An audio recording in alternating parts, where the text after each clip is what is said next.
Hola, ¿cómo están? Muy buenos días. Muchas gracias por conectarse esta mañana. Mi nombre es Claudia Forster, yo soy médica veterinaria, soy doctora en ciencias silvoagropecuarias y veterinarias y académica de la Universidad O'Higgins, la Estatal de O'Higgins. Soy además colaboradora del Centro Avanzado de Enfermedades Crónicas, ACDIS, que es un FONDAP, y en la Universidad de O'Higgins dirijo la línea de investigación de inocuidad alimentaria y además el laboratorio de micotoxinas y de inocuidad alimentaria. En esta ocasión queremos presentarle los resultados del proyecto PAI, Prevalencia y Fuentes de Exposición a Micotoxinas en población de zonas rurales, donde analizamos eh, micotoxinas en orinas de participantes de la Corte del Maule, MAUCO, que pertenece al Centro Avanzado de Enfermedades Crónicas, ACDIS, y le hemos puesto a este seminario Exposición a micotoxinas, un peligro silencioso, ya que las micotoxinas son un peligro alimentario que muchas veces no se conoce en Chile. De hecho, el capítulo de micotoxinas en mis clases de inocuidad fueron 5 minutos, quizás porque están muy asociadas a climas tropicales o a productos importados. También este peligro silencioso es impredecible, no se puede evitar, está altamente influido por las condiciones ambientales y por lo tanto con el aumento de temperaturas que hemos tenido en la región, en nuestra región y en la zona central de Chile en general, se prevé que aumenten las micotoxinas. Bueno, en general en Chile es un peligro poco conocido y que ha estado reglamentado hace unos 7 años en el Reglamento Sanitario de los Alimentos. Y además es un peligro, que es lo más importante de todo, que en general produce efectos crónicos. Por lo tanto, son muy pocos conocidos y hay muy pocas asociaciones directas entre la exposición a micotoxinas y enfermedad. A diferencia, por ejemplo, de lo que pasa con los microorganismos, que uno asocia salmonella a una gastroenteritis o virus también a gastroenteritis, que se producen de inmediato. De todo esto queremos hablar en este seminario, de todos los mitos que hay detrás de las micotoxinas y por qué vamos a explicar finalmente por qué las micotoxinas pueden ser un peligro alimentario peligroso e importante en nuestro país. En este seminario hemos invitado a la doctora Gisela Ríos Gajardo. Ella es académica de la Universidad de Concepción y colaboradora estrecha de este proyecto PAI. Es química farmacéutica y magíster en ciencias farmacéuticas de la Universidad de Concepción y doctora en ciencia y tecnología de los alimentos de la Universidad Montpellier-Supagro de Francia. Ella nos va a conversar un poco de una visión general de las micotoxinas para que luego yo les dé una presentación de los resultados del proyecto y finalmente ustedes pueden realizar todas las preguntas que tengan. Entonces ahora los dejo con la doctora Gisela Ríos, que nos va a presentar esta visión general de las micotoxinas. Adelante, Gisela. Vale, gracias Claudia. Bueno, buenos días a todos. Agradezco que Claudia me haya invitado al seminario. Voy a compartir la presentación. No sé si se alcanza a ver.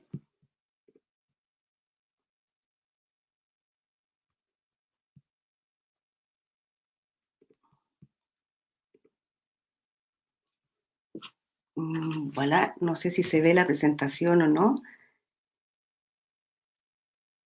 Ok, bueno. Hablar de micotoxinas en realidad es hablar de todo un mundo con relación a ellas. O sea, pero como bien, no puedo no dejar de hablar cuando hablo de micotoxinas como una visión general, es el hablar también de los hongos.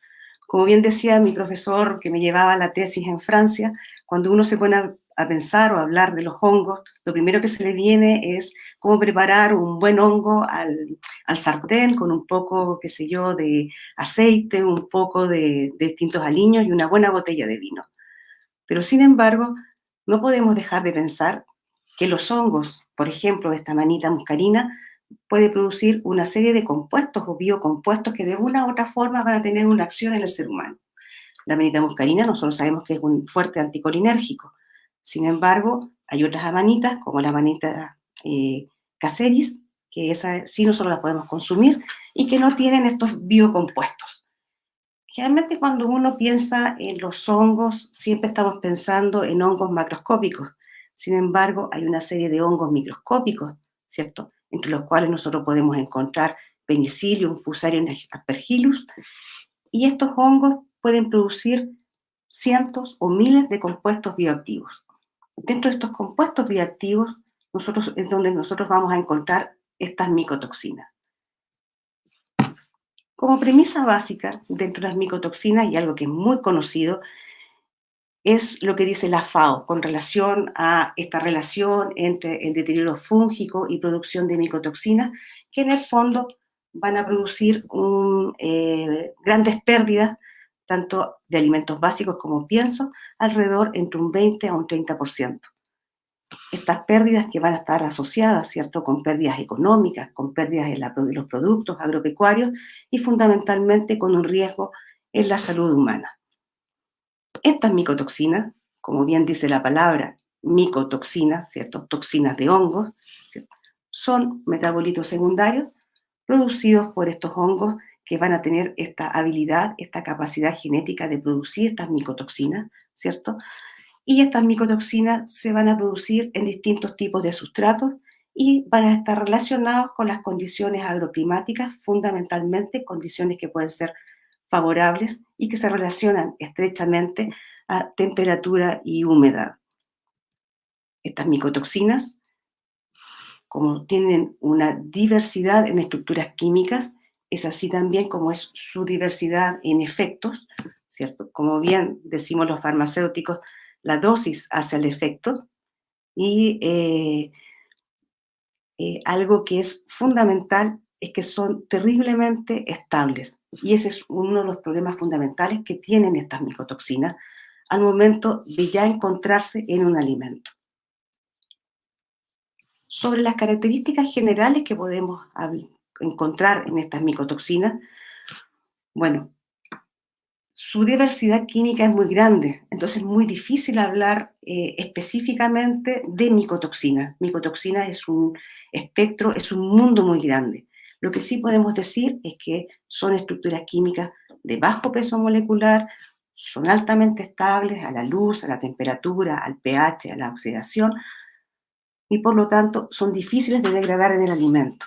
Se han buscado muchos métodos para poder eliminar las micotoxinas en los alimentos, y es muy difícil no dañar el alimento o la matriz en sí al eliminar estas micotoxinas.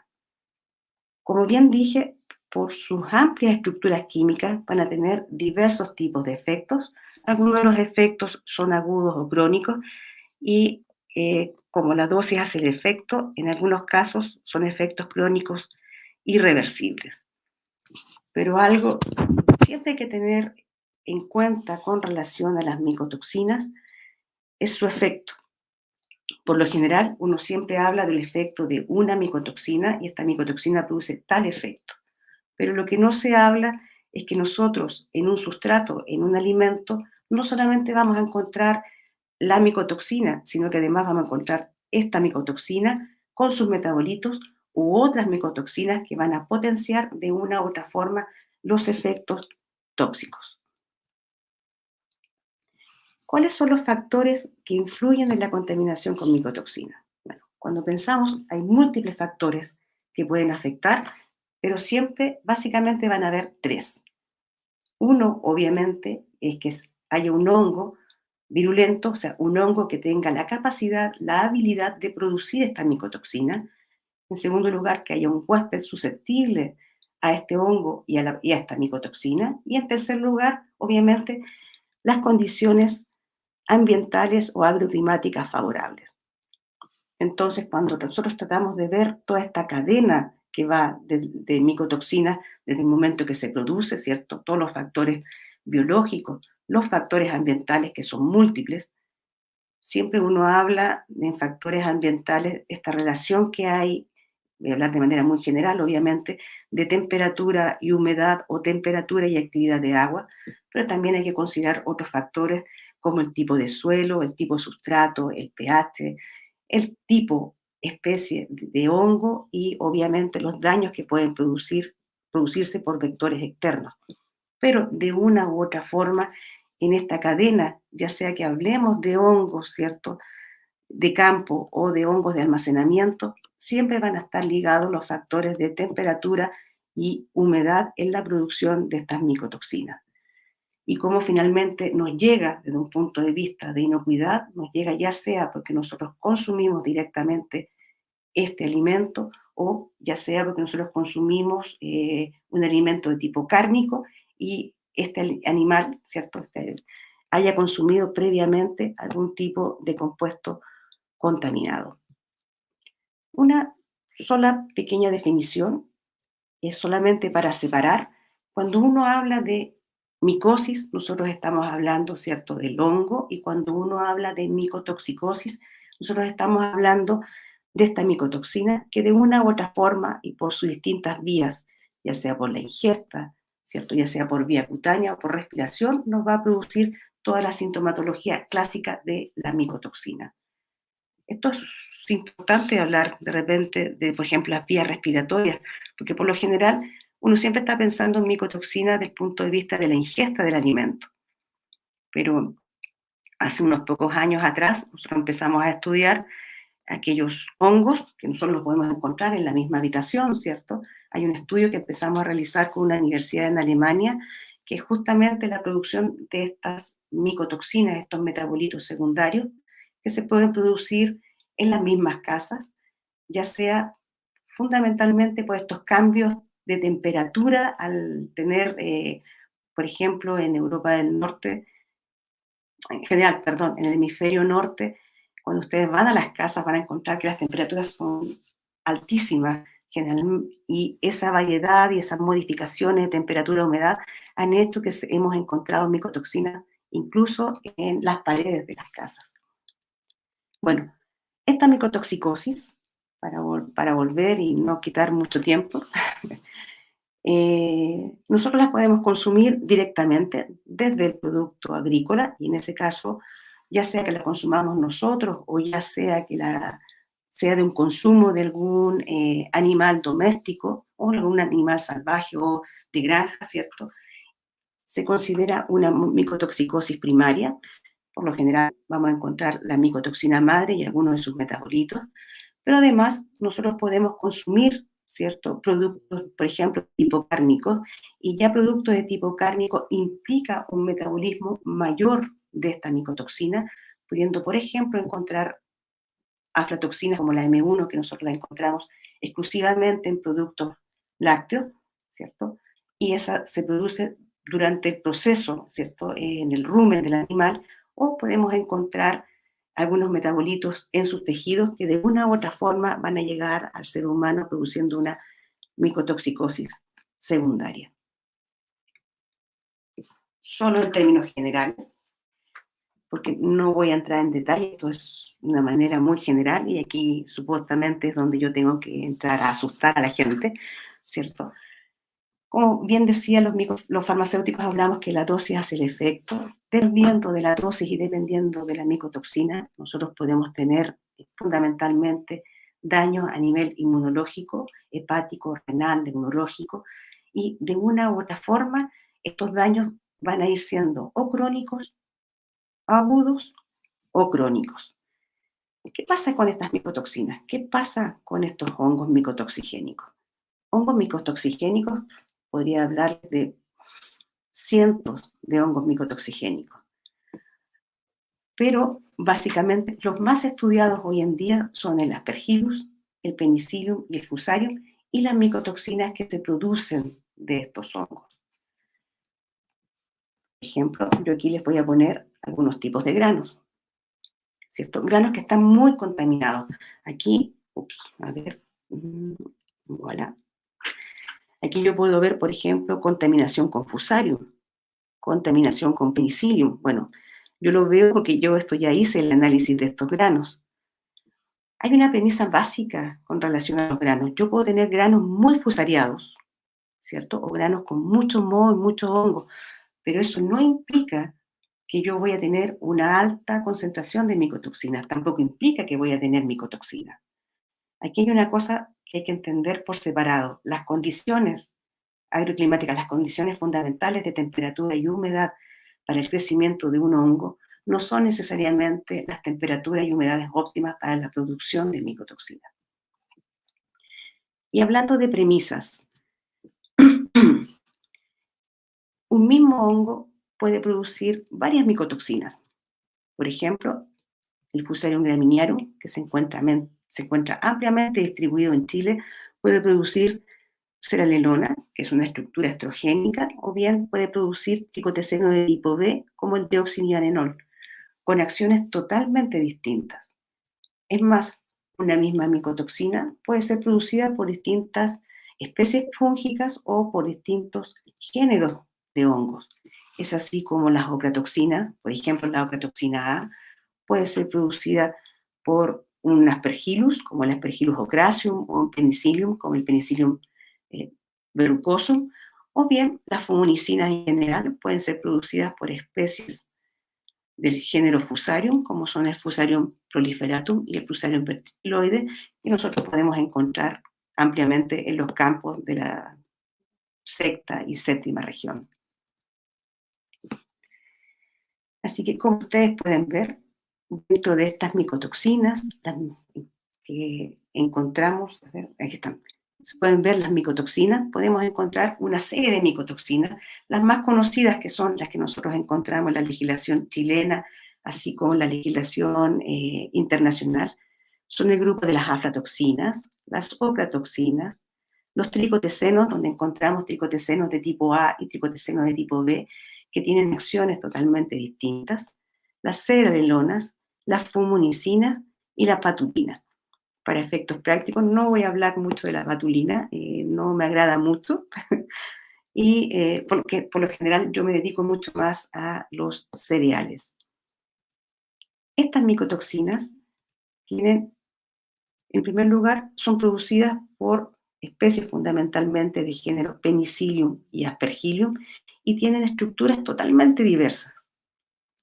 Yo soy un poco más química, pero voy a tratar de no hablar mucho de química porque siempre sé que es un lío y que aburre muchísimo.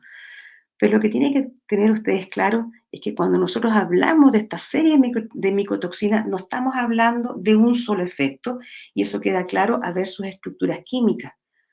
Por ejemplo, el grupo de las aflatoxinas, donde tenemos aflatoxina B1, B2 y sus derivados, ¿cierto?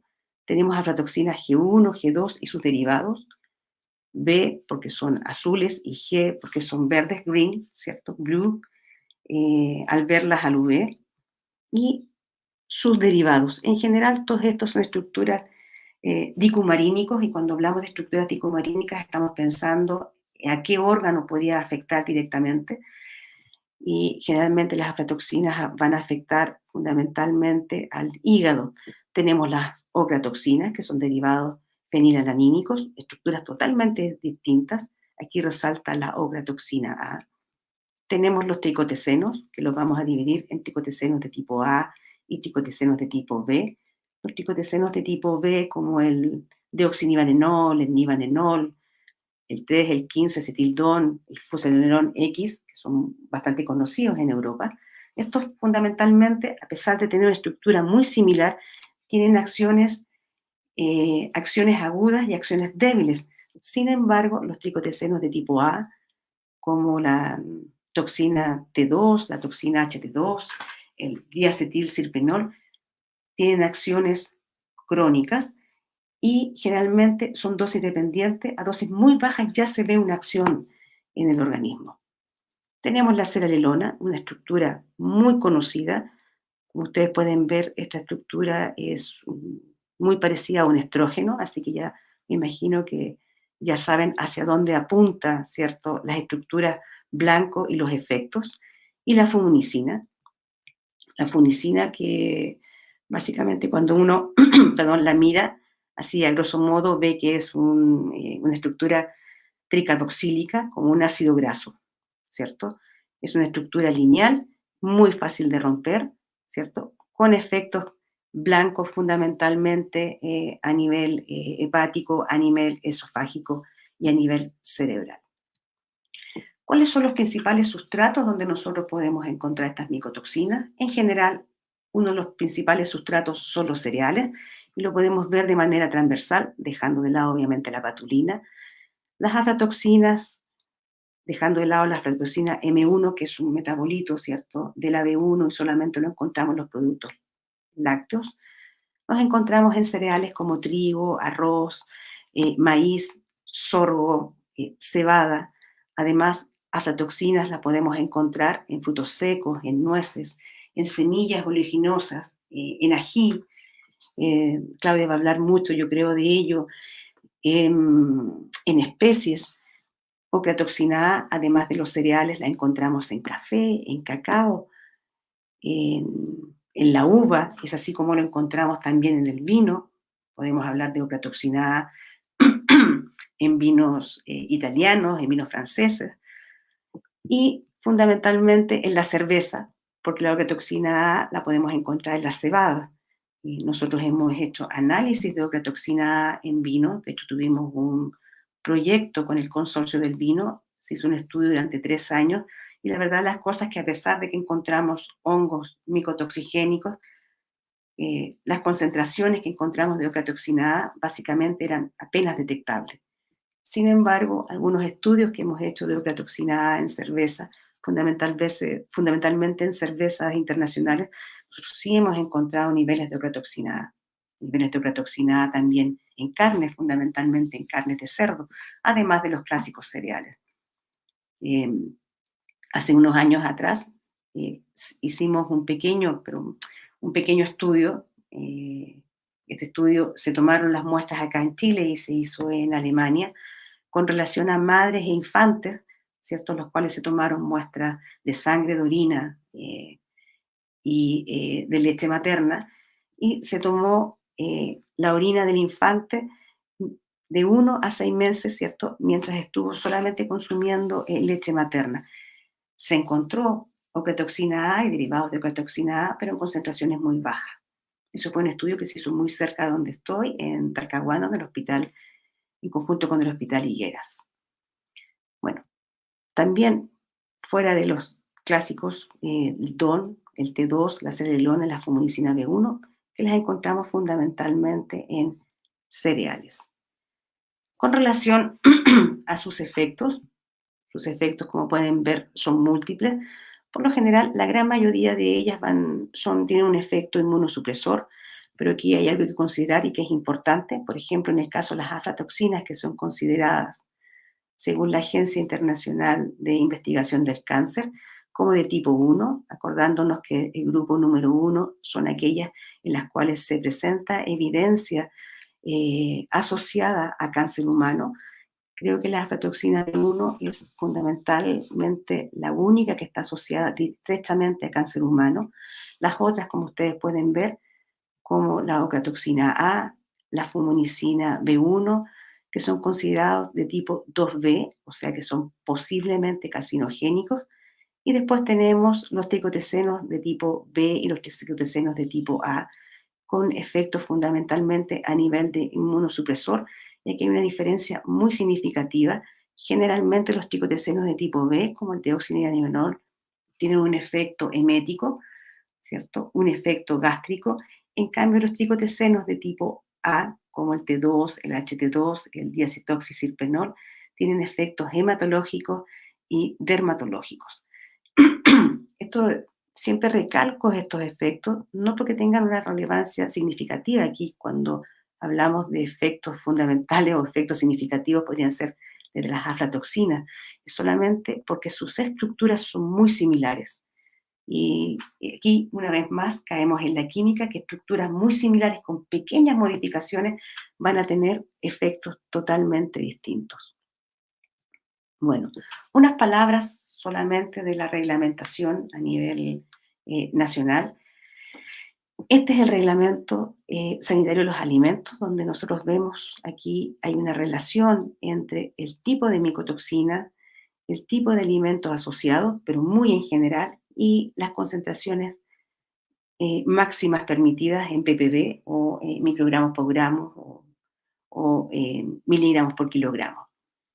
Esto es interesante cuando lo vemos desde este punto de vista, pero ojalá algún día en Chile lleguemos a esto, a tener una subdivisión con relación a una micotoxina, ¿cierto? Y, no solo, y ver qué subproductos, en qué subproductos podemos encontrar estas micotoxinas con sus respectivas concentraciones.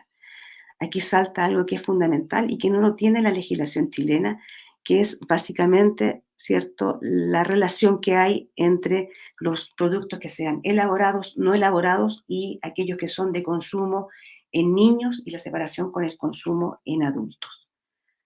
También hay una legislación, y se está trabajando hoy en día con el Servicio Agrícola Ganadero, en una legislación con relación a las micotoxinas en alimentos para animales. Es sorprendente ver que esta legislación de alimentos para animales es mucho más elaborada y está mucho más clasificada que la que se tiene con relación a la legislación humana. Yo solamente voy a tocar así, a grosso modo, pequeños tópicos para que ustedes después indaguen o busquen más con relación a ello. Ahora bien, con relación a los efectos que pueden tener las micotoxinas, como bien dije, son variados, van a depender de la micotoxina. Pero hay algo que es fundamental y que generalmente no se habla mucho, es que las micotoxinas no solamente van a tener un efecto, bueno, tienen un efecto químico, ¿cierto?, en el ser humano, pero también es fundamental hablar de la especie susceptible, porque no hay una estrecha relación entre la especie susceptible, ¿cierto?, y la micotoxina. Es decir, si yo, por ejemplo, voy a hablar de la ocratoxina o de las aflatoxinas o de la ceranilona, yo sé que van a producir ciertos efectos. Por ejemplo, la ceranilona tiene un efecto estrogénico, la ocratoxina A voy a producir un efecto, una nefropatía. Si hablo de las aflatoxinas voy a tener efecto a nivel hepático, ¿cierto? Pero la susceptibilidad a este tipo de sintomatología o a este tipo de cuadros va a estar estrechamente ligada a la especie y algo de lo cual no se habla, que está estrechamente ligada a si nosotros encontramos una o más micotoxinas. Hoy en día nosotros sabemos que las micotoxinas, el efecto que podemos encontrar es un efecto que puede ser sinérgico o aditivo y va a depender o estar relacionado con la especie.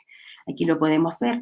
Por ejemplo, en los cerdos nosotros podemos tener un efecto producido por el DON, pero este efecto va a ser sinérgico si además en ese mismo alimento nosotros vamos a encontrar fumonicinas o ocratoxina A, cosa que es distinto si nosotros lo vemos en las aves. Entonces, aquí hay que tener una relación entre la o las micotoxinas que nosotros vamos a encontrar, ¿cierto?, y el blanco, ya sea el tipo de animal. Aquí, esto es un poco de pupurrí con relación a micotoxinas. Quise presentarles esto, que es un clásico estudio que hace Biomin con una universidad en Viena, donde hace un estudio global, ¿cierto?, de micotoxinas. Aquí, fundamentalmente, yo me voy a focalizar en Centroamérica. Está claro, el estudio global que se hace son en aquellas micotoxinas que habla la legislación, aflatoxina, ocratoxina, fumonicina, DON, T2, la legislación chilena no habla de la toxina T2, pero sí la legislación europea. Y nosotros podemos ver que a medida que, por ejemplo, aquí, esta que está hecha entre enero y diciembre del año 2020, donde voy a focalizar fundamentalmente en América del Sur, vemos que las concentraciones fundamentales de micotoxinas que nosotros vamos a encontrar, o la incidencia fundamental, es de DON, de fumonicina y de ceranilona. No son las únicas micotoxinas que nosotros vamos a encontrar, hay un sinfín de micotoxinas y de entre estas sinfín de micotoxinas hay un sinfín de micotoxinas que son emergentes, ¿cierto? Pero seguimos encontrando fumonicina, DON y ceranilona. Yo me imagino que Claudia va a hablar. Sin embargo, todo esto es porque quiero recalcar, y siempre voy a recalcar, que nosotros siempre hablamos de una micotoxina, pero sin embargo, en un producto, y aquí está claro en este estudio y en estudios que hemos hecho a nivel nacional, en un sustrato nosotros podemos encontrar más de una micotoxina. Por ejemplo, aquí se encuentra en este estudio que en un sustrato hay alrededor de 30 micotoxinas con sus metabolitos. Y algo que también es súper interesante es que nosotros encontramos que, en general, la gran mayoría de las micotoxinas que encontramos son micotoxinas derivados de productos, son derivados de fuserotoxinas. Entonces, tenemos dos cosas nuevas en estos estudios, es que la gran mayoría de las micotoxinas que encontramos son micotoxinas producidas por fusarios y que no solamente encontramos una micotoxina, sino que vamos a encontrar alrededor de 30 micotoxinas en un mismo sustrato. Eso es interesante y es importante. Yo sé que no alcanzo a hablar del tema porque esta es una visión muy rápida, pero solamente para que lo tengan presente, hoy en día se está hablando de otras micotoxinas que no están en la legislación europea, ni la legislación norteamericana, ni japonesa, ni chilena. Estamos hablando de estas micotoxinas emergentes. Dentro de estas micotoxinas emergentes podemos mencionar a la buberina y las eniantinas. Y ustedes, al hacer un review, van a encontrar en los últimos 5 años que hay una serie de estudios con relación a estas micotoxinas. Y obviamente hay micotoxinas reemergentes, aquellas micotoxinas que ya se conocían, pero hasta hace unos años atrás habían dejado de estar presentes en los alimentos. Esto está estrechamente también ligado, se cree, al cambio climático. Solamente para mencionar algunas incidencias con estas micotoxinas emergentes, ya que creo que me quedan como 3 minutos antes de terminar, solamente quiero mencionar que aparte de estas micotoxinas emergentes, hay que considerar todas las micotoxinas conjugadas. De una u otra forma, la planta, el hongo, el ser humano va a tratar de eliminar estas micotoxinas y por lo cual las va a conjugar. Es decir, esta estructura va a estar ligada a otra estructura, ¿cierto? Y por lo tanto, si nosotros no tenemos el estándar o no podemos romper esa estructura, no las vamos a analizar y no las vamos a encontrar en los alimentos. Esto es algo importante porque nosotros tenemos que pensar que si nosotros estamos hablando de una micotoxina, de una u otra forma, la planta va a reaccionar y va a producir metabolitos que nosotros no vamos a analizar. El mismo hongo produce metabolitos que si nosotros no tenemos los estándares tampoco vamos a analizar. Ojo, en Chile nosotros hemos hecho estudios, yo produzco micotoxinas en hongo y nosotros tenemos, además del DON, una alta cantidad de 3-acetil-DON que también tiene un efecto concomitante. Otras veces durante el proceso de estas micotoxinas, ¿cierto? Por ejemplo, por efecto del calor, aquí hay un ejemplo con relación a la fumonicina, que por su estructura y su grupo amino, ¿cierto? Cuando nosotros aplicamos calor y hay algún tipo de azúcar reductor con un grupo carboxílico, va a haber una reacción, como la reacción de Maillard, y ya no va a estar la fumonicina libre. Pero por un proceso, ya sea por una fermentación, aquí va a haber una ruptura del compuesto y vamos a obtener finalmente fumonicina, la cual nosotros en el alimento no la vamos a poder analizar. Bueno, creo que me ha quedado muy poco tiempo. Hablar de micotoxinas es hablar de un sinfín, de un sinnúmero de cosas. Así que bueno, voy a dejar hasta aquí la presentación. Agradezco por su paciencia. Muchas gracias.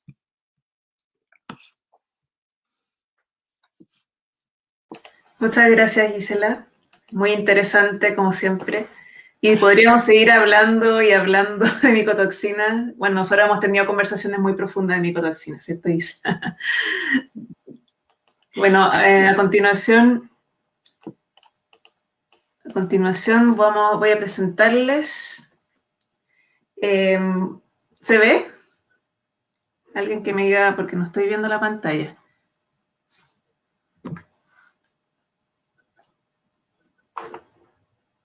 Ya. Voy a presentarles entonces parte del proyecto PAI. Este se titula Prevalencia y fuentes de exposición a micotoxinas en población de zonas rurales. Dividí la presentación en 3. Primero una pequeñísima introducción, porque creo que ya Gisela lo dijo todo, sobre todo enfocada en los efectos en salud que pueden producir las micotoxinas y por qué es un peligro silencioso, respondiendo también a la pregunta del seminario. Algunos datos recopilados en Chile en cuanto a ocurrencia de micotoxinas y a riesgo que hemos hecho en trabajos anteriores. Y por último y más extenso, los resultados del proyecto PAI. Entonces, ya hemos visto que las micotoxinas son metabolitos secundarios producidos por algunos hongos filamentosos, sobre todo de muchos hongos filamentosos, como dijo Gisela, pero enfocados y los más estudiados son los hongos Aspergillus, Penicillium y Fusarium. ¿Ya? Estos hongos van a contaminar los alimentos, sobre todo en situaciones de estrés hídrico o situaciones de estrés por plagas en los cultivos, y también se asocia a altas humedades y altas temperaturas en almacenamiento. Por eso es que Gisela contaba que las micotoxinas se encuentran mayoritariamente en cereales, porque los cereales necesitan un proceso de secado y quedan almacenados mucho tiempo en silo. Por lo tanto, estos alimentos tienen mayor probabilidad, si no están a una temperatura y una humedad adecuada, de que sean colonizados por estos hongos y que produzcan micotoxinas. Además, en campo, debido a cambios climáticos y a sequías que hemos tenido en los últimos años también, esos son los tipos de estrés que se ven en el campo, que permiten que hongos como del tipo Fusarium colonicen a las plantas y produzcan también micotoxinas. Entonces, son un peligro silencioso, como les contaba, porque son incoloras, inodoras, y es un peligro inevitable. Los peligros alimentarios se dividen en evitables, como los plaguicidas, como los aditivos, que los da el ser humano en el fondo, y en los peligros inevitables, como las micotoxinas. Esta peligrosidad aumenta porque son muy termoestables, por lo tanto, uno puede tener un choclo con un hongo, puede tirarlo a ebullición o puede pasteurizar la leche, pero aflatoxina, por ejemplo, es muy termoestable y no pierde su toxicidad.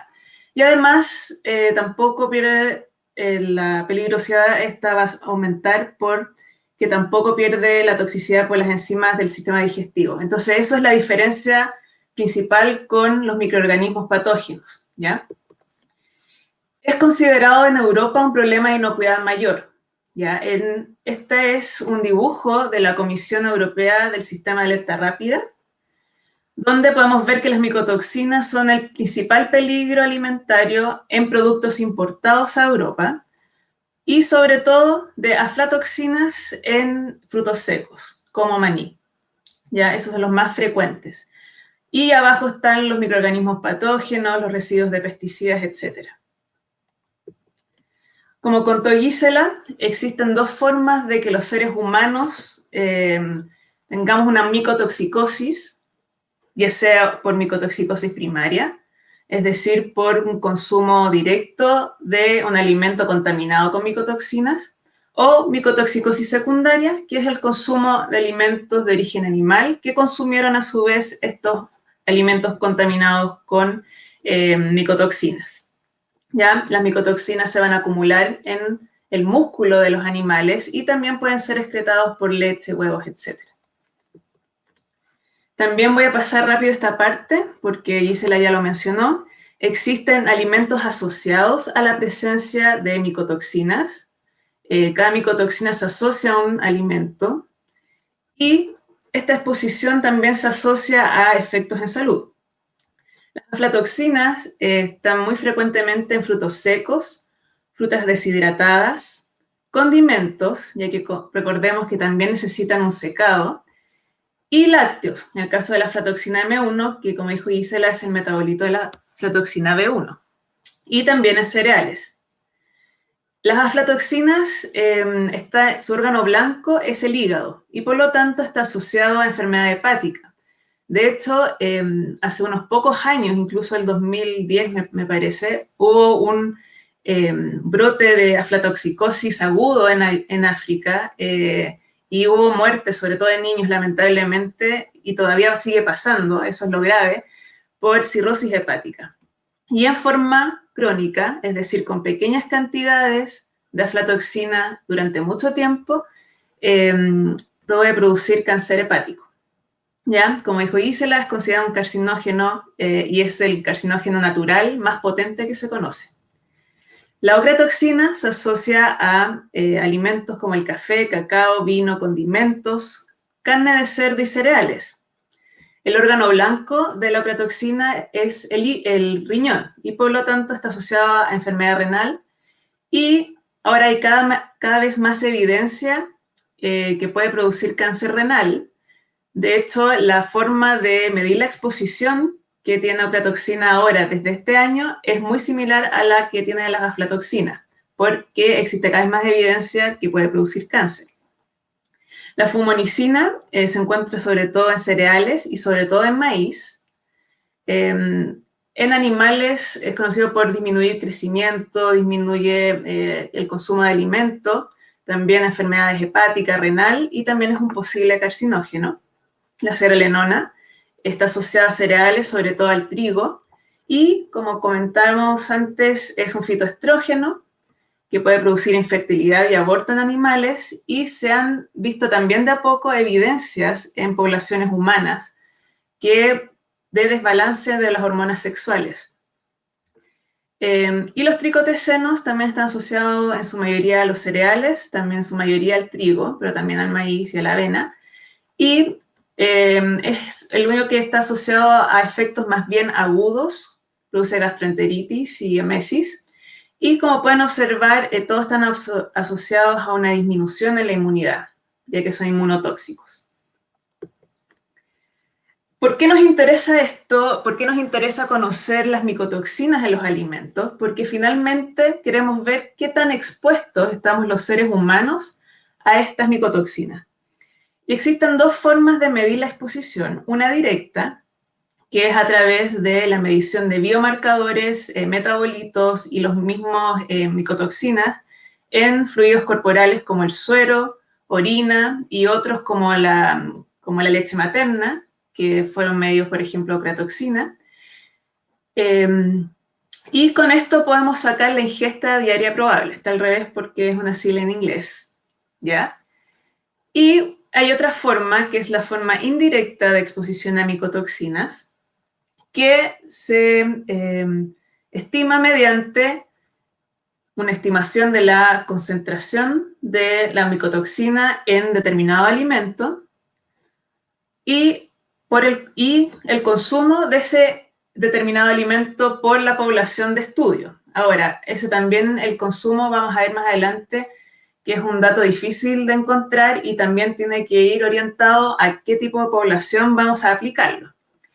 Esto tiene que ir ajustado al peso promedio o al peso de la población específico, ¿ya? Y con eso calculamos una ingesta diaria estimada. También la sigla está al revés. Les cuento esto para que después comprendamos los resultados del PAI, ¿ya? Entonces, después de medir la exposición, ya sea de forma directa o indirecta, esta se debe comparar con la ingesta diaria tolerable, o sea, cuánto podríamos tolerar de esa micotoxina si la consumimos diariamente por el resto de nuestras vidas y no nos pase nada, ¿ya? Entonces, esta ingesta diaria tolerable es un valor que viene de experimentos, sobre todo en modelos animales, donde ven los puntos donde la micotoxina no produce ninguna alteración y obviamente que está ajustado por factores de incertidumbre para traerlo a la especie humana, ¿ya? Entonces, básicamente la evaluación de riesgo va a ser la comparación de lo que ingerimos con lo que debiéramos tolerar, ¿ya? Si ingerimos más de lo que es tolerable para un consumo diario de por vida de esta micotoxina, o sea, si esta ecuación es mayor a 1, es decir, eso quiere decir que esa exposición es de preocupación para la salud pública. Y aquí les pongo un ejemplo que existen distintos EDIs. Bueno, este es un ingesta diaria probable o estimable, depende de cómo hagamos la medición de exposición. Y esta se va a comparar con la ingesta diaria tolerable. Y el porcentaje, que este es un índice de riesgo, Hazard Index, si da mayor a 1, como en el caso de la T2 en este estudio, quiere decir que existe preocupación en la salud pública, ya que lo ingerido es mayor a lo tolerado. ¿Ok? Bueno, ¿qué hemos visto en Chile en estos últimos años? Gisela ya habló de los límites que tenemos en Chile desde el 2013. Tenemos las aflatoxinas totales para cereales, derivados, condimentos y frutos secos, con un límite máximo de 10 partes por billón. Tenemos la aflatoxina M1, que como les comenté es un metabolito de la aflatoxina B1 y que se encuentra en leche y sirve como también biomarcador de la aflatoxina B1 en orina y en leche, y con un límite de 0,5 partes por billón. Tenemos la cerealenona en cereales. Claro, como dice Gisela, no existe una subdivisión entre los alimentos, así que dice cereales y sus derivados, con un límite de 200 partes por billón. Patulina, que se encuentra sobre todo en jugos y compotas de frutas y que por lo tanto es altamente también consumido por los niños, con un límite de 50 partes por billón. Ocratoxina está asociada a cereales, cacao, pasas, jugos y concentrados de uva, café en grano, café soluble. Aquí, como vamos a ver, existen también mucha ocratoxina en condimentos y aquí todavía no está considerado, con un límite de 5 partes por billón y una excepción al café instantáneo de 10 partes por billón. Deoxinoivalenol, que es un tipo de tricotesano tipo B, también alimentos asociados a los cereales, también tampoco dice específicamente cuáles, tampoco dice si son cereales sin procesar, con procesamiento para niños, etc. Y las fumonicinas, que los dividen en maíz no elaborado y directo para el consumo. ¿Qué es lo que hemos visto en Chile? Realizamos un review del sistema de vigilancia de micotoxinas que realiza anualmente el Ministerio de Salud y compilamos toda la información que existe de micotoxinas desde el 2008 al 2017. Y aquí podemos ver que en estos 9 años se han realizado al 2020 muestras, análisis en total. En su mayoría son análisis de aflatoxinas y de ocratoxinas. Podemos ver que en aflatoxinas el 17% estaba por sobre el límite de cuantificación de las muestras, con un promedio de concentración de alrededor de 5 partes por billón, que está por debajo del límite, que vimos recién del Reglamento Sanitario de los Alimentos, pero con concentraciones máximas por sobre el límite de regulación, de 176 partes por billón. Y esto fue encontrado en ají en polvo. En el caso de la aflatoxina M1, solamente se han realizado 52 muestras con un 6% de las muestras por sobre el límite de cuantificación y ninguna por sobre la regulación. Vemos que el promedio está muy por debajo del límite de la regulación chilena. En la ocratoxina tenemos 632 análisis con 30% sobre el límite de cuantificación del método, con un promedio de concentración mayor al límite del Reglamento Sanitario de los Alimentos y una concentración máxima muy alta, de 416 partes por billón, también encontrado en ají rojo en polvo. En el caso de deoxinivalenol, se han realizado 225 muestras hasta 2017, con 12% sobre el límite de cuantificación del método, con un promedio de 251 partes por billón por debajo del límite y con una concentración máxima también por debajo del límite.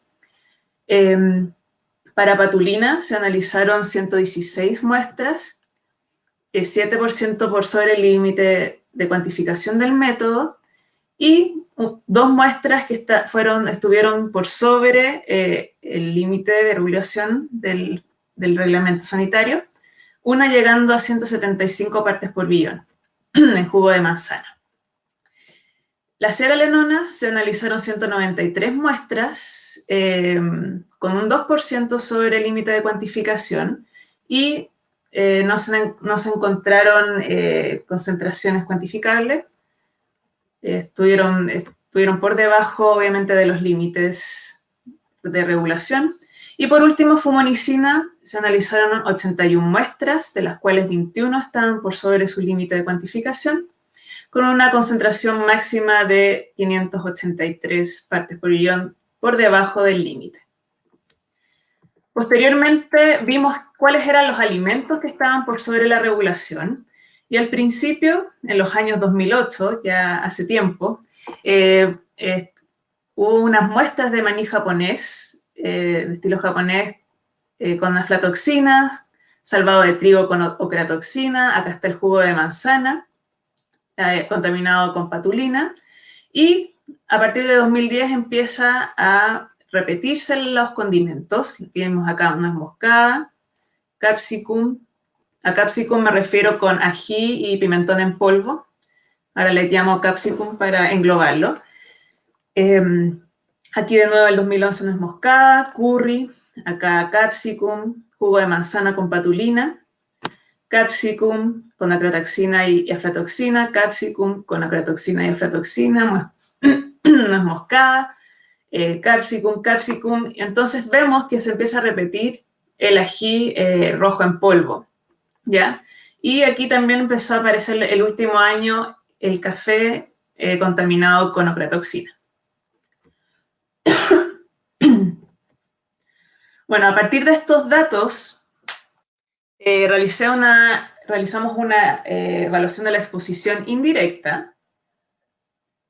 Por lo tanto, calculamos el EDI, acá. Con respecto a las aflatoxinas, a ocratoxina, por estas altas contaminaciones en el ají, y deoxinibenol con los datos que teníamos, los pocos datos que teníamos en harina, ¿ya? Y aquí calculamos la ingesta diaria estimada y la comparamos con el consumo según lo que debiéramos consumir los chilenos según la Organización Mundial de la Salud, que nos tiene agrupados a todos Latinoamérica como un bloque que consumimos lo mismo. Por eso les comentaba que es muy importante saber cuál es el dato de consumo que tenemos y contra qué lo vamos a comparar. Me ha sido difícil, por ejemplo, poder aterrizarlo a la población chilena, sobre todo para el consumo de estos en particular. Con la ENCA he tenido alguna información, por ejemplo, de lácteos, pero no se tiene la información de condimentos, por ejemplo, y de maní o de frutos secos en su totalidad. En general, en las evaluaciones de riesgo, cuando uno ya compara con estos valores de referencia tolerables que debieran tener, las aflatoxinas siempre salen como una micotoxina de riesgo. Esto es porque es muy estricto el valor que tiene para comparar con la exposición, ya que no existe una dosis mínima que uno pueda asegurar que no tenga un efecto. O sea, una molécula de aflatoxina puede producir una mutagénesis a nivel celular. Por lo tanto, con aflatoxina, que es carcinogénico, los valores son muy estrictos y generalmente sale como de preocupación para la salud. Y esto se los comento para la evaluación de riesgo que vamos a ver con los participantes de mi estudio. ¿Qué hay en biomarcadores y micotoxinas? Bueno, existe un estudio de caso control en donde se midió aductos de aflatoxina albúmina en plasma. La aflatoxina en la sangre se une a la albúmina y puede quedar dando vueltas en el plasma durante 40 días. Y por lo tanto, este aducto aflatoxina albúmina es considerado un biomarcador de aflatoxina en forma crónica, ¿ya? Es muy útil porque la aflatoxina tiene una vida media muy larga. Este estudio observó en general una presencia de aflatoxina en 35% de los participantes, acá en Chile. Muchas de las personas hasta este estudio me decían que no existe aflatoxina acá en Chile. Acá no somos un país tropical, no hay aflatoxina, etcétera. Pero la mitad de los productos que consumimos son productos importados. Así que, en verdad, ahora con la globalización da lo mismo si somos un país tropical o no. Estamos consumiendo productos de todo el mundo. Por lo tanto, aquí podemos observar que 35% de los participantes poseía ductos de aflatoxina albúmina en plasma. Este es un estudio de caso control, donde queríamos ver si los pacientes con cáncer de vesícula biliar, que están acá, tenían alguna diferencia en la presencia de aflatoxina con respecto a los litiásicos, que son aquellos pacientes que tienen cálculos en su vesícula biliar y que es el principal factor de riesgo para después tener cáncer, y controles. Y aquí pudimos ver que los adultos de aflatoxina albúmina en plasma se detectaron en el 23% de los pacientes con cáncer de vesícula biliar y solamente en el 7% de los litiásicos y 9% de los controles. Esto quiere decir que las aflatoxinas en plasma de pacientes con cáncer de vesícula biliar fue 13 veces mayor que la gente sin cáncer. Y esto nos permitió hipotetizar que quizás las aflatoxinas acá en Chile pudieran ser uno de los factores de riesgo que pudieran explicar las altas tasas de cáncer de vesícula biliar que tenemos en Chile, a diferencia de otros países en el mundo. Además, los niveles detectados en plasma de pacientes con cáncer de vesícula biliar fueron significativamente más altos que los litiásicos y los controles. Y, más interesante aún, estos pacientes consumían más ají, también de forma significativa, que los litiásicos y los controles. Como vimos, el ají está altamente contaminado con aflatoxina y ocratoxina, y por lo tanto esto nos podría dar más pie a la hipótesis que los chilenos estamos consumiendo mucho ají contaminado y que pudiera ser un factor de riesgo para otros cánceres aparte del cáncer hepático que ya está ultra comprobado.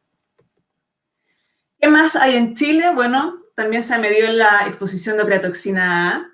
Estos estudios se realizaron por Catherine Muñoz y Gisela Ríos, que uno de estos ya lo habló. Quería mostrarle todos los estudios que hay. Aquí se vio ocratoxina en plasma de personas de localidades rurales de la sexta región y de la séptima región, donde pueden observar altas prevalencias que van de un 38% a un 96%, pero con niveles bajos, ¿ya? Acá en un estudio transversal de 9 mujeres se analizó leche materna y en todas las mujeres analizadas vieron ocratoxina en leche materna.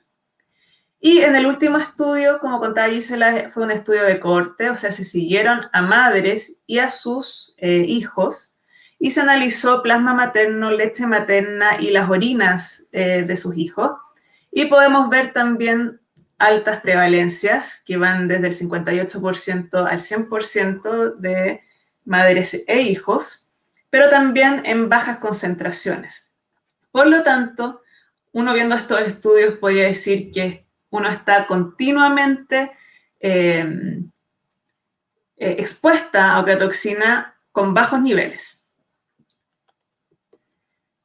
Y estos dos últimos estudios me sirvieron para poder hipotetizar en mi proyecto PAI que los habitantes de sectores rurales, por su alimentación, que esa puede ser la misma para rural urbano, pero además por su ocupación, tienen una exposición a aflatoxina mayor al 19% de lo reportado en el primer estudio en el grupo control y cercano al 84% reportado en los estudios de Catherine Muñoz y Gisela Ríos para ocratoxina A en zona rural.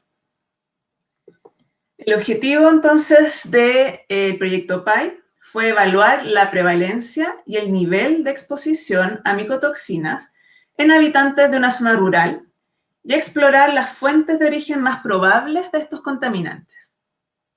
Como objetivos específicos, determinar la prevalencia y nivel de exposición a aflatoxina, ocratoxina A, cearalenona y deoxinivalenol en la orina de los habitantes de una zona rural y evaluar los factores asociados a las prevalencias y niveles elevados de estas micotoxinas y compararlas con la alimentación y la ocupación.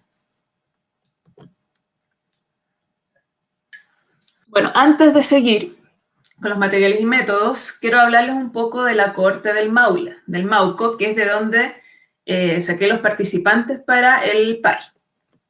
Bueno, contarles que Mauco es la primera cohorte prospectiva basada de enfermedades cardiovasculares y cáncer en Chile. Es la cohorte del Centro de Enfermedades Avanzado de Enfermedades Crónicas, ACDIS, ¿ya? Y esta cohorte se inició en 2015 y va a realizar un seguimiento de los participantes durante al menos 10 años, ¿ya? Que es una cohorte prospectiva. Es un estudio epidemiológico donde en el año 0, en el año 1, se evalúa a los participantes, obviamente voluntarios de esta cohorte, se le realizan análisis, se evalúa su sangre, orina, y responden una encuesta de salud, de ocupación, también se le pregunta sobre sus hábitos, etc. Y después estos participantes se les va siguiendo en el tiempo, se les hace un seguimiento cada 2 años para ver si existen unas diferencias en sus exposiciones, en sus hábitos, si dejó de fumar, por ejemplo, etc. Y si han enfermado durante esos tiempos para así poder asociar factores de riesgo con enfermedades. ¿Ya? Entonces, esta corte está en el Maule, en Molina, la región del Maule, y se eligió esta región porque las tasas de mortalidad por cáncer son unas de las más altas de Chile, y en especial cánceres digestivos como el gástrico, vesícula biliar y esófago. Y Molina, que es donde está alojada la corte, pertenece al grupo 2 de comunas rurales, es un grupo que representa el 44% de la población rural de Chile y por lo tanto representa a varias de las poblaciones rurales, lo que nos interesa mucho para efectos de poder dar estos resultados y poder ampliarlos un poquito a los grupos de las poblaciones. Y esta corte participan personas adultas, ya que queremos ver enfermedades cardiovasculares y cáncer, de 38 a 74 años, que dieron su consentimiento informado de forma autónoma y que no tenían enfermedades de base. Dicho esto, entonces, se analizaron muestras de orina de 172 participantes de la Corte del Maule. Se les tomó una muestra de la primera orina de la mañana como parte de su seguimiento del año 2. Esto fue entonces alrededor del 2017. Y fueron congeladas hasta su análisis. Entonces, por ejemplo, los participantes llegaron un día martes con su frasquito de orina y ese mismo día se le preguntó qué alimentos consumieron el día anterior, focalizados en los alimentos que están más asociados a micotoxina, ¿ya? Y además se le preguntó cuál era su ocupación actual, si estaba trabajando y en qué. Una vez en el laboratorio, las muestras de orina fueron extraídas mediante hidrólisis enzimática y posteriormente se realizó una extracción en fase sólida. Y los extractos fueron leídos en espectrómetro de masa triple cuadrupolo en colaboración con la doctora Ríos de la Universidad de Concepción.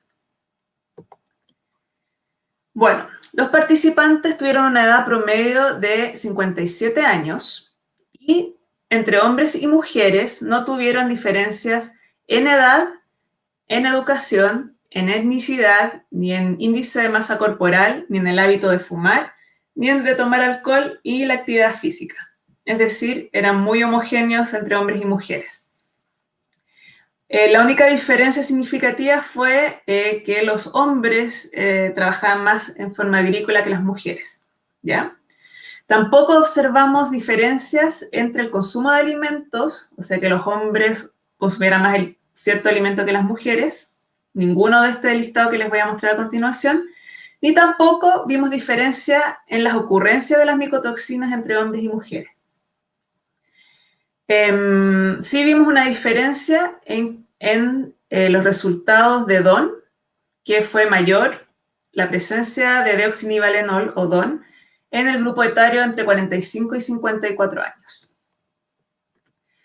Bueno, esta es la pregunta: si consumió el día de ayer estos alimentos. Eran muchos más aquí, me concentré en los que nos interesan para este proyecto, que son los asociados a la presencia de micotoxinas.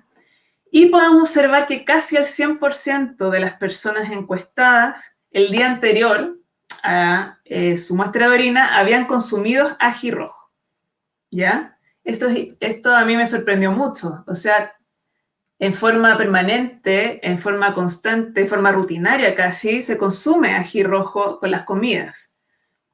También podemos ver un alto consumo de té, del 80% de las personas, alto consumo de carne, mayor al 60%. Posteriormente vienen los lácteos, con un 45%. Más abajo el café, el arroz, legumbres, y más abajo están los cereales y el maní. Y después, con bajo 10%, vino, choclo, nuez, jengibre, frutas desecadas, pimienta, cúrcuma, salmón, otros frutos secos, cerveza, mote de maíz y tuchoca. Los alimentos que pueden estar más asociados a estas micotoxinas. Bueno, este es el cuadro resumen del resultado de micotoxinas en orina de participantes, de estos 172 participantes del MAUCO. Y partamos por la aflatoxina B1. Estos son los límites de detección del método y estos son los límites de cuantificación del método. Esta es la ocurrencia de la micotoxina en porcentaje con respecto a la población en estudio. Y esta es la media, con su desviación estándar. Esta es la mediana, con los intercuantil, el rango primero y tercero, la concentración mínima y la máxima. Con aflatoxina B1 vimos una ocurrencia de un 8%. 8% de las personas tenían aflatoxina B1 en su orina, con una media de 0,3 nanogramos por ml y un máximo de 1 nanogramo por ml. De aflatoxina M1 tuvimos una ocurrencia de 2%, con una media de 1,8 nanogramos por ml y una máxima de 2,5 nanogramos por ml. De ocretoxina solamente tuvimos ocurrencia de 1%, y esa muestra tuvo una concentración de 1,3 nanogramos por ml. De DON, y aquí quiero que pongan atención, tuvimos una ocurrencia de 63%, con una media, también pongan atención, de 61 casi nanogramos por ml y un máximo de 497 nanogramos por ml. De seralenona tuvimos una ocurrencia de 1% y esa muestra tuvo 1,1 nanogramos por ml. Y tuvimos presencia de dos metabolitos de seralenona, alfa y beta-cel, con un 4% de prevalencia en ambos. La media para la alfa-cel fue de 41,8 nanogramos por ml y un máximo de 442,5 nanogramos por ml.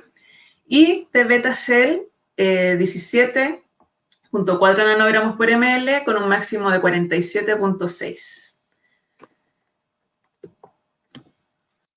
Además, ¿qué pudimos ver? Que la presencia de DON en la orina de los participantes está asociada a estos participantes que consumieron el día anterior carne, café, té, legumbres, maní, nuez y jengibre. Obviamente que salió ají en todos, porque claramente que todos consumieron ají, entonces no podíamos sacar diferencias significativas, pero el ají también estaba ahí. Sin embargo, no se observaron asociaciones entre el consumo de alimentos el día anterior y la presencia de la cerealenona y sus metabolitos. Y la presencia de aflatoxinas no se asoció con el consumo de alimentos el día anterior, pero sí se asoció con el consumo habitual de frutos secos de estos participantes. Y esto tiene sentido porque, como les comenté, la aflatoxina tiene una vida media muy larga y por lo tanto el consumo del día anterior casi nunca va a dar una asociación significativa. La expresión de aflatoxina es de 1,5%, o sea, es muy baja, y por lo tanto decidí compararla con el consumo habitual de la encuesta basal que los participantes contestaron al principio, de qué consumen habitualmente, y ahí sí salió una asociación con los frutos secos. Ahora veamos los niveles de las micotoxinas versus los gramos de consumo de los alimentos, y aquí vemos que no existió una correlación entre los niveles ni de deoxinivalenol, ni de aflatoxinas, ni de cerealenona con los gramos. El anterior era presencia de deoxinivalenol en orina y consumo, si no, de los alimentos. Estos son los gramos de consumo. Y la única excepción que observamos fue que mayores de niveles de cerealenona y sus metabolitos en orina se asociaron a mayor consumo de café, en una relación casi perfecta. Y tampoco pudimos observar asociaciones entre trabajador agrícola y presencia de micotoxinas en orina, o manipulador de alimentos y la presencia de aflatoxina y otras micotoxinas en orina. Lo que sí vimos fue concurrencia entre las micotoxinas, y esto es muy importante por lo que dijo la doctora Ríos en su presentación, que los efectos que yo les mostré en forma separada de las micotoxinas pueden ser graves, pero pueden agravarse aún más por los efectos sinérgicos y aditivos que tienen las concurrencias de las micotoxinas. 11 participantes tenían en su orina la presencia de deoxinivalenol y aflatoxinas, asociado también al consumo de ají el día anterior. 14 participantes tenían la presencia de deoxinivalenol y CEN o sus metabolitos, que estuvo asociado también al consumo de ají y té el día anterior en estos participantes. Y incluso un participante tenía en su orina aflatoxina B1, deoxinivalenol y el metabolito alfa-cel. Un participante tenía 3 micotoxinas.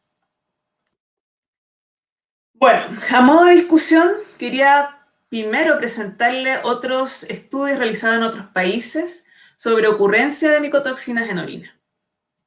Este es nuestro estudio. Acá tenemos las prevalencias altas de deoxinivalenol. Tenemos una prevalencia cercana al 10% de aflatoxina. Estas prevalencias de alfa y beta cealenona.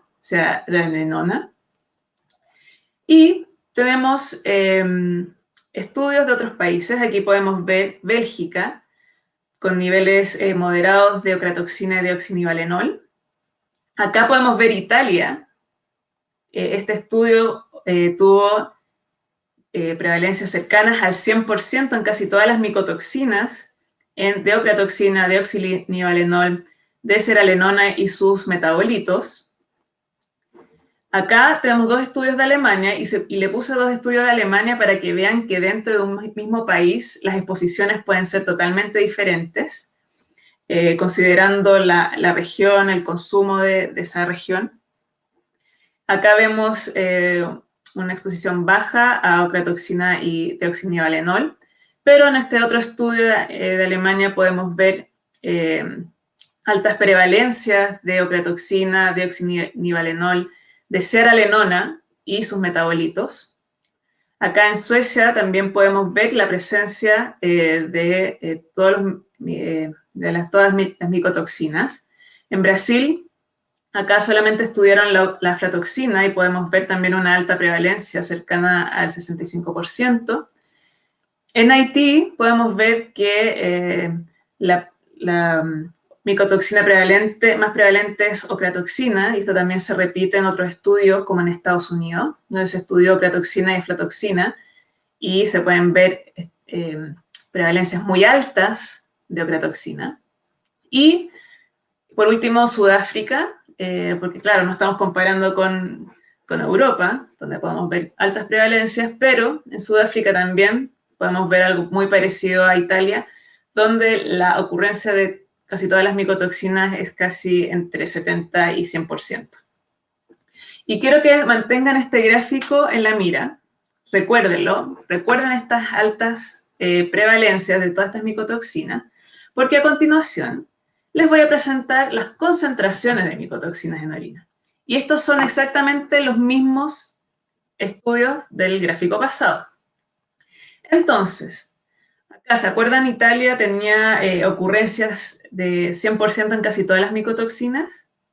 Sin embargo, las concentraciones, los niveles de estas micotoxinas en orina son muy bajas. De hecho, el más alto es alrededor de 12 nanogramos por ml de deoxinivalenol. Y este es el nivel de nuestro estudio, alrededor de 60 nanogramos por ml de deoxinivalenol. Y esto lo podemos comparar, mire, y las demás micotoxinas están entre el 0 y 1 nanogramos por ml. Y esto lo podemos repetir en todos los otros estudios que teníamos mucha prevalencia, pero los niveles son muy bajos. Por lo tanto, este gráfico es como para mostrarle los altos niveles de deoxinivalenol encontrados en orina de nuestros participantes y también los altos niveles encontrados de metabolitos de seralenona, que comparado con los otros se ve muy sobresaliente.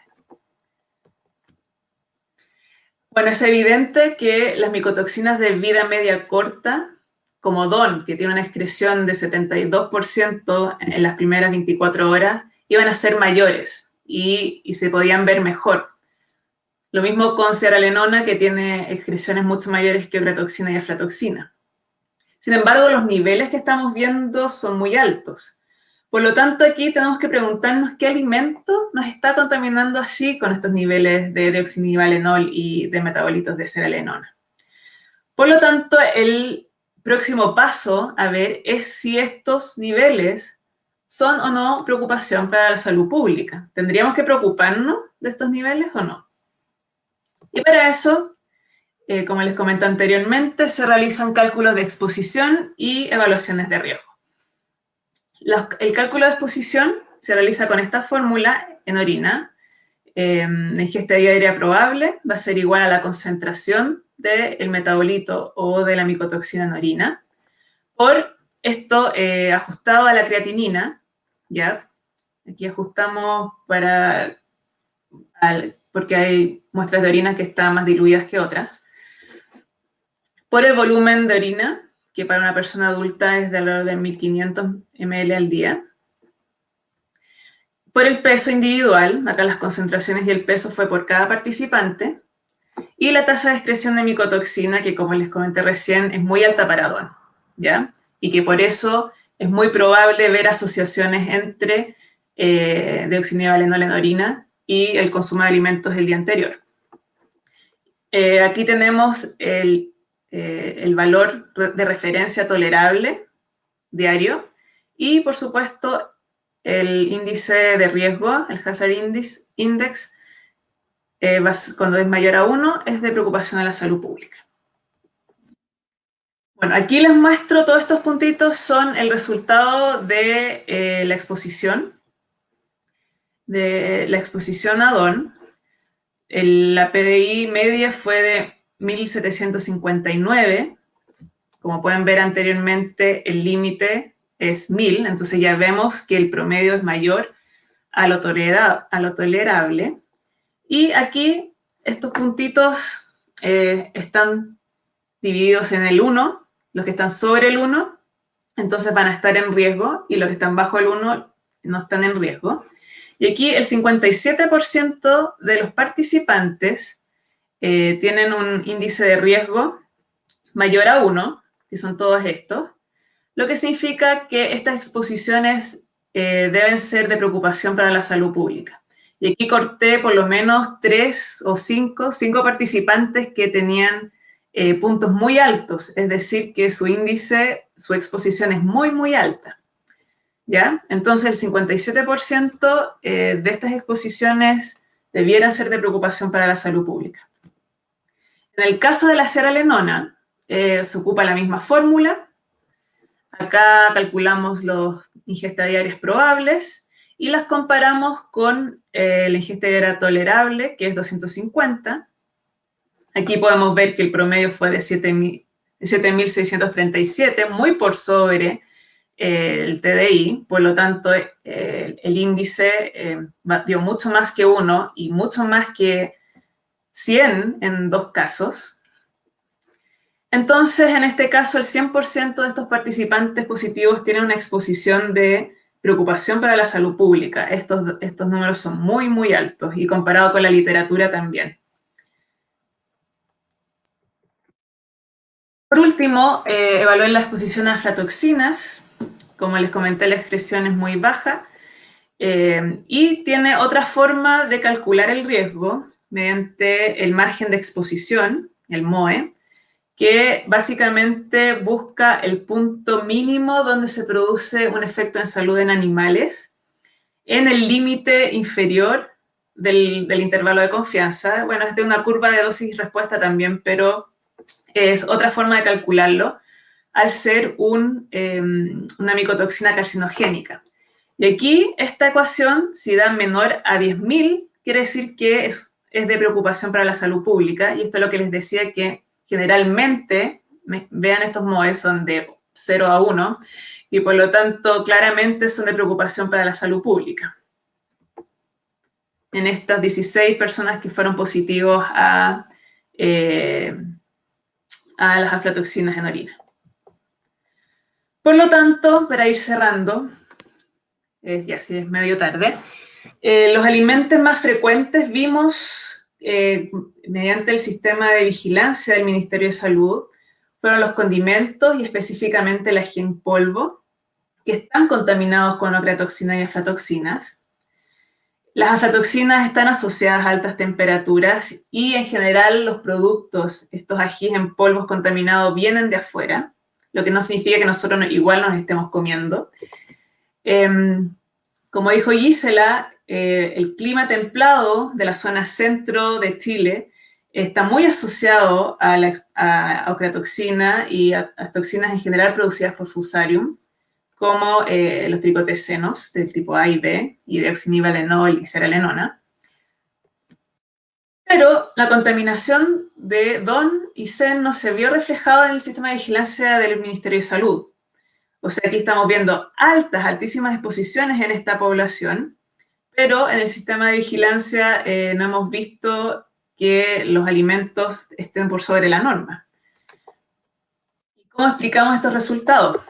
Bueno, aquí en modo de resumen, tuvimos altas ocurrencias y concentraciones de deoxinivalenol en la orina de esta población de estudio, con un 56% de exposiciones de riesgo para la salud pública. Tuvimos bajas ocurrencias, pero altas concentraciones de metabolitos de seralenona en orina, con 100% de estas personas positivas con riesgo a la salud pública, y bajas ocurrencias y bajas concentraciones de aflatoxina. Sin embargo, por su carcinogenicidad, igual todos los participantes tienen riesgo a la salud pública, ¿ya? Y llama la atención que aflatoxina B1 tenga más ocurrencia que la aflatoxina M1, que es como el biomarcador de excelencia para ver estas exposiciones cortas de aflatoxina. Y esto pudiera explicarse porque los límites de detección que logramos en este método eran más altos de muchas de las concentraciones que han visto en otros estudios y por lo tanto probablemente que las ocurrencias de aflatoxina sean mayores, pero de muy bajo nivel. Y lo mismo con ocratoxina, probablemente los límites de detección nos impiden ver las altas prevalencias que se han visto en proyectos, en trabajos anteriores, y por lo tanto estamos subnotificando esta exposición. Eso tendríamos que seguir evaluándolo y ir bajando los límites de detección.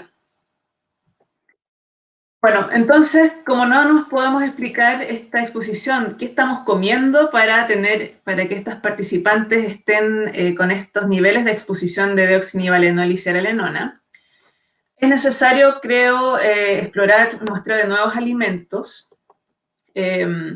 Deoxinivalenol y zearalenona se asocian con la contaminación de cereales. Vimos que los cereales no eran muy consumidos en forma rutinaria. Pero sí lo que consumimos mucho como chilenos es el pan. De hecho, somos el segundo país que más consume pan. Y probablemente quizás un muestreo representativo con altos genes del trigo pueda dar una respuesta a estas altas exposiciones. Bueno, después dejo abierta la discusión. ¿Qué otro alimento que consumimos altamente nosotros los chilenos pueda explicar la exposición a deoxinivalenol y zearalenona?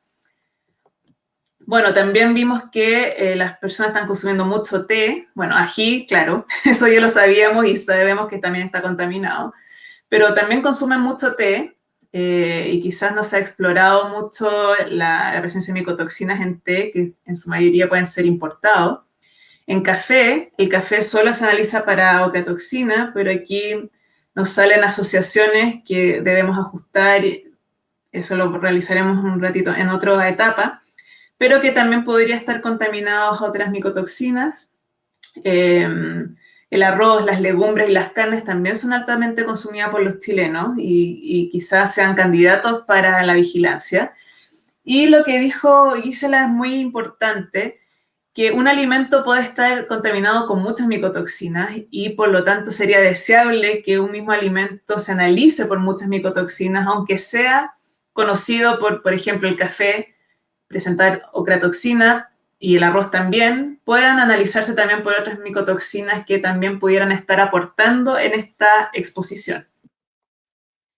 Bueno, este estudio no dio resultados concluyentes en cuanto a la asociación de presencia de micotoxina en orina y ocupación.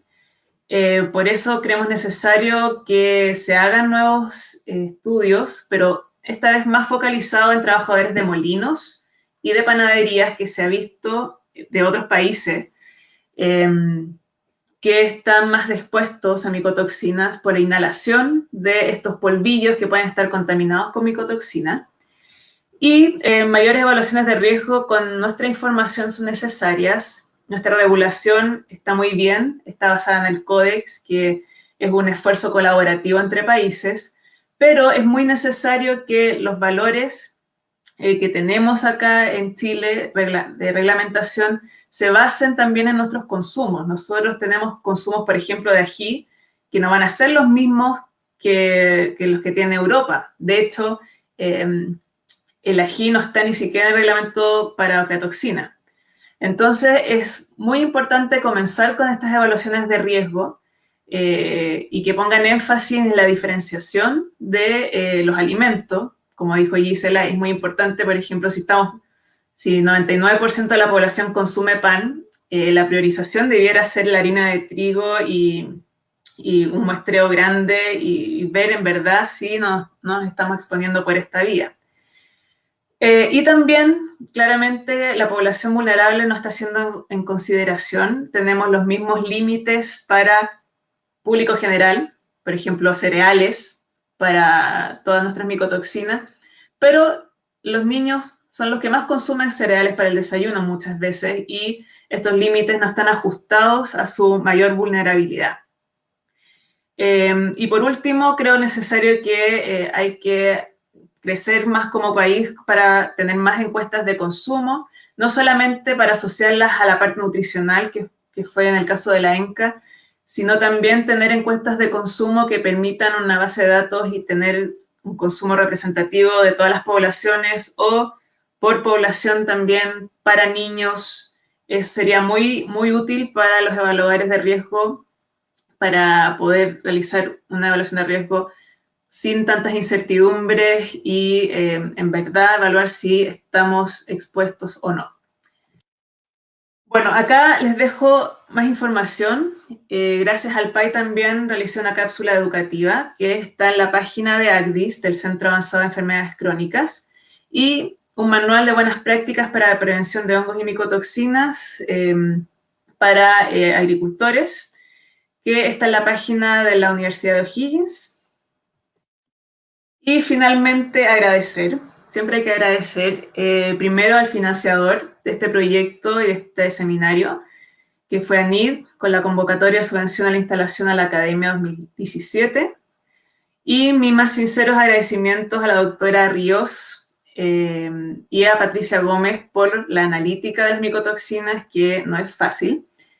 Al equipo Mauco y a Caterina Ferrecho. El equipo Mauco nos permitió tener estas muestras de orina especiales para este proyecto y las encuestas de alimento y de ocupación del día anterior, que son muy profesionales y con muy buena disposición.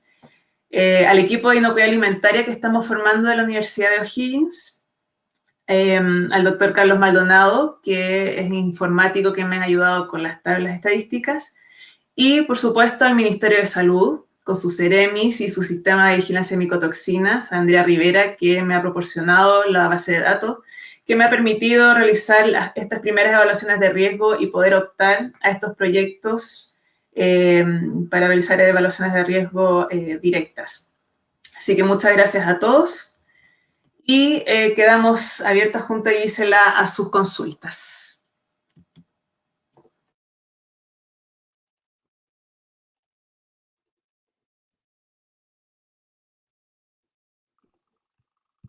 Tenemos hartos, parece. A ver, vamos a intentar.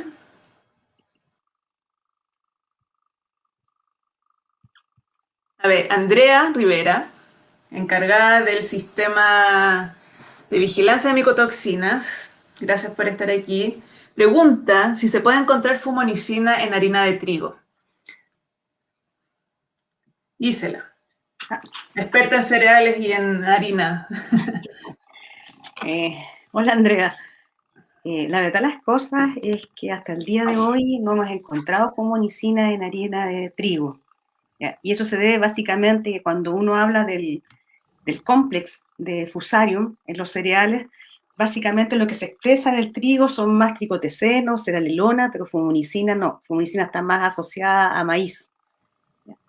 Ahora, creo que una vez hemos encontrado fumonicina en harina de trigo, pero básicamente haciendo el seguimiento fue porque en muchos de los molinos que son molinos semi-industriales o que son molinos de comunidades, hay una, perdón, fuerte en mi celular, pasan distintos cereales y van limpiando con esos mismos cereales que van pasando, por lo tanto lo más probable es que si tú has llevado harina de trigo y hayan pasado otra mezcla de cereales y no se limpie bien, va quedando esa contaminación, ¿cierto?, que va mezclándose.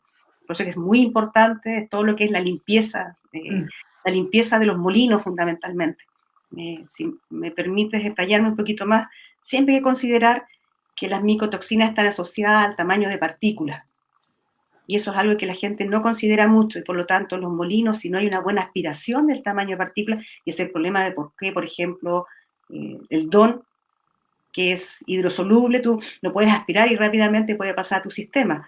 Entonces, si no hay una buena limpieza, va quedando contaminación mezclada, y eso es probablemente por la cual en algunos casos pudieses encontrar fumonicina, pero normalmente fumonicina, el Fusarium verticilloides y el Fusarium proliferatum no los encuentras en trigo.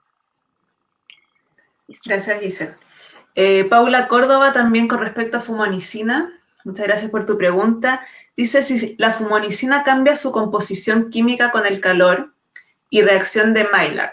¿Es igualmente peligroso consumir alimento procesado? A ver, yo sé que el tema es micotoxina y que en el fondo, cuando uno empieza a exponer con relación a algún tipo de xenobiótico, la gente queda con la sensación de hoy no debo consumir nada. Y ustedes me pueden ver, yo soy gordita y yo como de absolutamente de todo, y eso que yo trabajo en la parte de xenobióticos en alimentos. Dicho eso, con relación al tema de micotoxinas, por ejemplo, ese es un ejemplo, la fumonicina, es porque todas las micotoxinas de una u otra forma, ya sea en los procesos de los alimentos, por ejemplo, que es la pregunta puntual, o incluso cuando nosotros ya hemos consumido una micotoxina, nuestro organismo va a tratar, ¿cierto?, de eliminarla y esa micotoxina se va a conjugar o se va a adherir a otra estructura para poder ser eliminada. Y por lo tanto, químicamente, si tú tienes la fumonicina, ¿cierto?, y está adherida, aunque sea a otro dedito, ¿ya?, estructuralmente distinta, y si tú no tienes esta estructura para analizarla, no la vas a ver. Por eso que muchos, por ejemplo, en el caso de las muestras de orina, la gran mayoría estaban conjugadas y había que romperlas para tener la estructura a analizar. En el caso puntual de la fumonicina tiene un grupo amino, y los grupos aminos primarios o secundarios siempre van a reaccionar con temperatura con aquellas azúcares reductoras que tengan grupo carboxílico.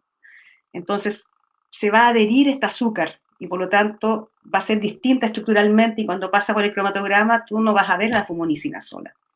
Entonces, si yo tengo un alimento procesado, ¿qué pasa con una serie de compuestos? No solamente con las micotoxinas, ¿eh? Y yo analizo este producto y, bueno, obviamente yo no sé, desconozco todo lo que hay detrás, y soy solamente el técnico que está analizando. Yo voy a tener la fumonicina, pero no voy a tener la fumonicina con esta otra estructura. A lo mejor yo no sé que existe. Por lo tanto, durante el proceso de extracción yo no la rompo y queda como tal, y cuando la paso, obviamente, yo tengo la fumonicina acá al otro lado y no coinciden. Ahora, ¿qué pasa? Esas son micotoxinas que uno llama que están enmascaradas. ¿Qué es lo que pasa además si además ese producto, procesado o no procesado, después se somete a un tratamiento térmico u otro tipo de tratamiento, como en el caso del ejemplo en que tú le agregas una levadura para fermentar y esta levadura rompe esa estructura? Ahí te va a aparecer la fumonicina sola, que inicialmente no era detectada en el alimento, pero sí va a ir directamente a tu consumo como fumonicina alone. No sé si te di respuesta a tu pregunta. Gracias, Gisela. Aquí Brian Ortiz pregunta si hay diferencia entre el uso del Hazard Index y el margen de exposición. Claro que hay diferencias, son diferencias en la curva de dosis y respuesta. Uno es un punto de la curva que sirve para calcular el TDI, y el margen de exposición se toma en cuenta toda la curva, y ese se ocupa para sustancias carcinogénicas como la aflatoxina. Y desde este año la EFSA sugirió también usar el margen de exposición para ocratoxina. También. Entonces ahora hay que usar este índice más estricto para ocratoxina también. Pero para las otras micotoxinas no carcinogénicas se utiliza el índice de riesgo. A ver, Juan Manuel pregunta, ¿el ají rojo se refiere a ají seco, conocido como merquén? Andrea Rivera le respondió, muchas gracias, Andrea. Se refiere a merquén, a paprika, sí, y al ají rojo, que también viene importado como ají rojo, solo que el merquén, al ají rojo le ponen también otras cosas como cilantro y ajo. El merquén es conocido acá en Chile como de origen mapuche, pero ahora ya el nombre merquén se utiliza para cualquier cosa que tenga ajo, ají y cilantro. En forma industrial ya, se industrializó. ¿Qué ají importado aparecen con alimentos de riesgo? No puedo dar marcas. Juan Manuel, lo siento, no puedo dar marcas en este caso, pero podría decir que son los merquén industriales los que están contaminados, no así los artesanales producidos en la 9ª región. A ver, Evelyn Domínguez pregunta, ¿cómo se puede evaluar la presencia de ocratoxina en café verde sin tostar? Tú sabes, yo no sé en café verde sin tostar cómo podemos... ¿Evaluar? ¿Sí? La única forma de evaluar es hacer las mediciones de ocratoxina y sus derivados en el alimento directamente. Y como cualquier otro alimento, con un método analítico, bueno, nosotros lo hacemos, que netamente es medir la concentración de ese analito en esa matriz. Después ya pasa a manos de Claudia, que hace sus cálculos mágicos para saber si es de riesgo o no. Se posiciona, ¿no? Brian Ortiz pregunta, ¿consideras que el efecto matriz pudo haber influido que en algunas micotoxinas estén un poco más bajas, como por ejemplo ocratoxina A, que considero debería ser más alto?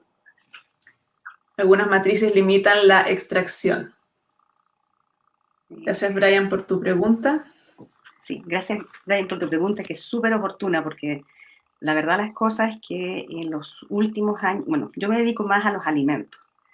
Claudia me hizo volver un poco a lo que son fluidos, que no es lo que más me agrada, pero en algunas ocasiones hemos hecho algunos ensayos y algunas pequeñas tesis o tesinas o trabajos de colaboración con Alemania o con Francia y hemos analizado algunas micotoxinas. Y la verdad las cosas es que dentro de las micotoxinas que más he encontrado en fluidos biológicos es la ocratoxina.